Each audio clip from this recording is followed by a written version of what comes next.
বাংলাদেশের সাম্প্রতিক পরিস্থিতির বিরুদ্ধে এবার প্রতিবাদের ঝাঁজ উঠল মালদহে। সংখ্যালঘু হিন্দুদের উপর নির্যাতনের অভিযোগ তুলে রাস্তায় নামল হিন্দু জাগরণ মঞ্চ। আন্দোলন চলাকালীন বাংলাদেশের বিরুদ্ধে তীব্র প্রতিবাদী স্লোগান ওঠে।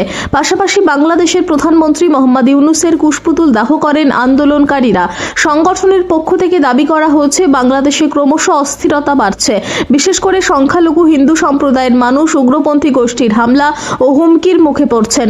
সংগঠনের দাবি অনুযায়ী সংখ্যালঘু হিন্দু যুবক দীপু দাসের মৃত্যু অত্যন্ত নৃশংস। এই ঘটনার ভিডিও ছবি সামাজিক মাধ্যমে ছড়িয়ে পড়ে ব্যাপক আলোড়ন সৃষ্টি করেছে।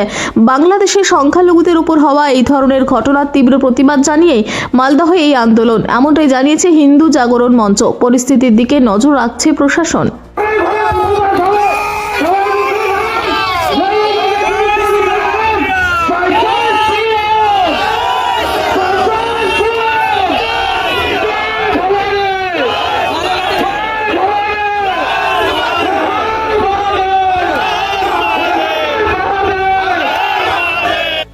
গত 3 দিন আগে আমাদের ভাই সনাতনী ভাই বাংলাদেশে দীপু চন্দ্র দাস, তাকে নির্মমভাবে হত্যা করা হয়েছে।